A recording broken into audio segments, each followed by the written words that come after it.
This is Auburn's next to last home game. Associate head coach Steve Pearl joins us as he does each week. Kind of hard to believe we're to the point in the schedule where I can say, Coach, this is your next to last home game coming up tomorrow night.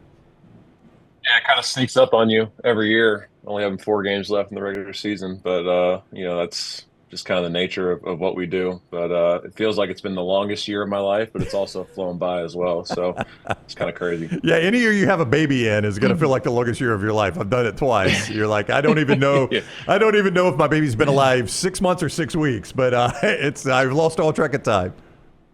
Yeah, stopped counting a while ago, but she's growing and Brittany's doing a great job. So I'm very thankful for that. Is this the most experience you've ever been around? I think Dunaway brought this up last week or the week before, talking about Oklahoma City, by far the best team, although they blew a 25-point lead in the second half last night against T-Wolves, by far best team in the Western Conference.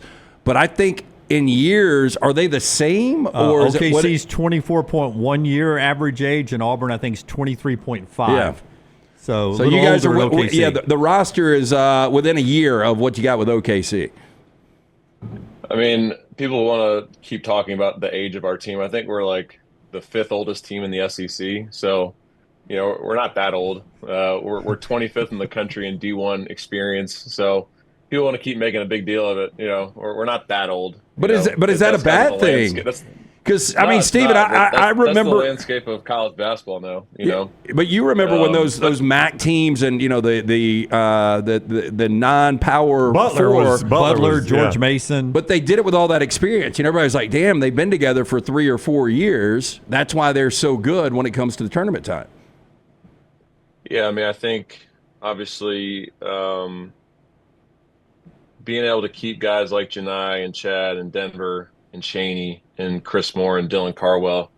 That's the biggest thing that people don't talk about, is the fact that we were able to retain, 6 of our core from last year's team. And then we didn't have to bring in, 11 new guys, like a lot of teams in the country have this year. And just with the age of the transfer portal and unlimited eligibility, that's kind of what everyone's rosters are kind of looking like now, as far as guys being older. But yeah, this is definitely the first time that we've ever had 10 seniors on a roster. That's for sure. And yeah, it's why we scheduled the way we scheduled this year. It's why we had the number 1 net strength of schedule in the country, because we felt like, to your point, the only team that would be able to handle this type of grind, in addition to playing in probably the greatest conference in the history of college basketball, would be a team with this many seniors and this many guys that have played, for this long. So, yeah, it definitely helps, but at the same time, you're not able to go as hard in practice because you got some older bodies out there too. So, but no, it's been good, and the guys have handled it well thus far. Our biggest thing, and I know it gets repetitive and say the same thing every week on here, but one game at a time and just trying to get better each and every week. For the record, we were talking about the age as a positive, not a negative. Only you bring up age when you're talking about me in a negative way on the show. So that's true. That's true. Yeah, we were talking in a positive way, the experience, not a negative way. But I've heard we are the 5th most experienced show in the SEC. Yeah, I have heard. There we go. I've heard people try to play it as a negative, and I don't understand that. It is really what you should be striving for, is to have experienced, talented people back. You got Chris Beard's Ole Miss coming into town tomorrow night. When you think of Chris Beard and his style of play from Texas Tech to his brief time at Texas, now at Ole Miss, you throw in his tape, what's the first thing that pops for Chris Beard? This team specifically, there's 6 guys that are averaging it's like 9.8 to like 14 or 15 a game. You have 6 guys that could go off on any given night. So offensively, it makes them really dangerous, because you have to know the whole scouting report, because you can't really key on 2 or 3 different guys. You have to key on all 6 of them. And, our guys have to understand what each of them do and what their tendencies are. So offensively, that's what makes them unique, is they have a lot of depth, and they have like 7 1,000-point scorers on their roster or something crazy like that. Like, that's absurd. You're not going to see that a ton in college basketball. They lead the nation in turnover percentage offensively. So they're going to get a shot up before they turn the ball over, which for us, obviously we like to create some offense from our defense. That's just not going to happen in this game. So we have to do a great job of understanding their personnel, be great one-on-one defenders. But as you've alluded to with Coach Beard, like, his whole thing has been his defense.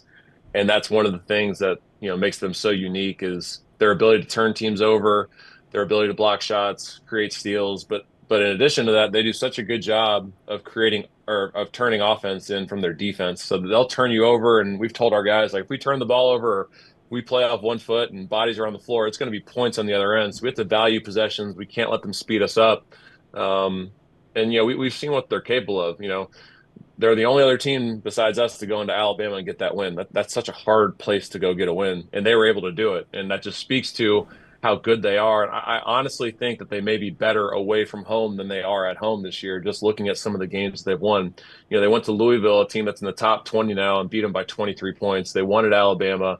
They won at Arkansas, a team that's, playing really good basketball right now. So, they've had some really good road wins. And obviously they've dropped their last two, but they're obviously going to be hungry to come in here and get that back and get a big win. So it's interesting something you brought up there, and I'm curious if you're seeing the same analytics. You mentioned Ole Miss being better on the road. Nate Oates was on with us a couple weeks back. We asked him about Alabama being better on the road, and he said their numbers showed that they were better on the road. Taylor Corn, our social media director, Taylor, she was telling us there are some numbers that show you guys are better on the road. Are you seeing that, and why do you think that might be for those teams? It's really hard. I think it's just more of the makeup of your team and their personalities. I think, I think we shoot 30% from three at home and 40% on the road. So as a coach, we don't do anything different, on the road versus at home. We try and keep a very consistent schedule in what we do.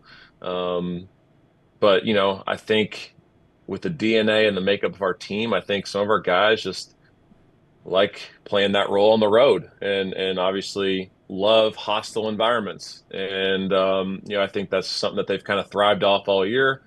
And part of it, too, is like, if you look at our non-conference schedule, we played, I want to say, 6 home games of our first 13 games. So we played a lot of games away from Neville Arena, so we didn't obviously spend a lot of time getting comfortable in game settings against great teams. Like all of our good games in the non-conference at Houston, Iowa State, North Carolina, Memphis, and Maui, Ohio State and Atlanta, Purdue, and Birmingham. So we didn't play many high-level teams at home in the non-conference, which may be the reason why we're not playing as well at home right now.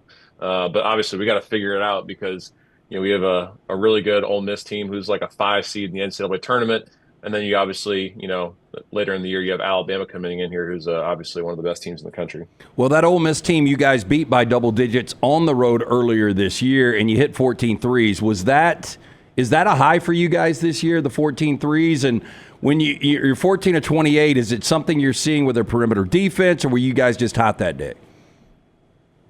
I think that's probably the second highest we've had this year. We've had a couple 13 3-point games. We made 16 in the first game against Vermont. Part of it is just how they guard. They do a really good job of sending bodies on post touches and on penetration. And our guys just did a really good job of playing inside-out basketball and being patient with the ball and getting it out to our shooters. And, obviously our shooters knocked down shots, and our guards did a great job of making extra passes as Ole Miss was closing out to them to find the open guy. So a lot of it had to do with how they guard. I would anticipate they're going to switch up a lot of what they did in the first game to try and limit our 3 balls, because it was obviously such a big reason why we were able to beat them on the road in such a hostile environment. So we're going to anticipate that they're going to switch things up a little bit. But our guys obviously, shot the ball at a really high rate in that game.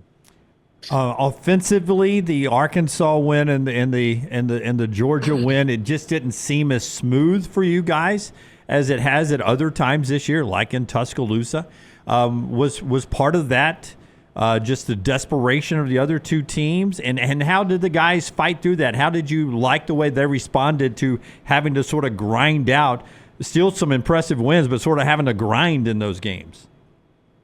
Yeah, I think it was great game planning on their part. Obviously, they didn't want it to turn into a track meet, because I don't think they could have hung with us if they allowed it to do so. So Arkansas has gotten so much better defensively throughout the year. They're one of the best defensive teams in our conference. They have elite athletes that have good length and good size and good quickness, and they were able to bother us with their ball pressure. And they just tried to muck the game up a little bit and slow things down, try and chew clock. limit the possessions, which is something that, obviously they need to do on the road, to try and get that win. And, we're down one with, I want to say, like 2 minutes left in the game, and then we go on a 10-2 run. So our guys did a great job of not panicking and just hanging in there. And, I want to say, since Lance has said, do you guys want to play? Do you guys like having closer games? I want to say since then we've had a million close games. So I appreciate you bringing that to my attention. So we've obviously shown ways to obviously hang in there in those situations, and we were able to kind of pull through at the end. That was one of our, like you said, Jim, that was one of our worst offensive performances, but it was our second best defensive efficiency performance of the year. So we did a great job guarding. Georgia, they had a week off, and one of the things that you do on a week off is you usually throw in some stuff that they're not expecting. They played zone for the first time in a really long time. We were not expecting that, so we hadn't practiced anything of our 3-2 zone offense. So through the first half, as a coaching staff, you just got to survive that first 20 minutes, and then so you can go into halftime, and then you can pull up some clips and go through the offensive sets of the 3-2 zone.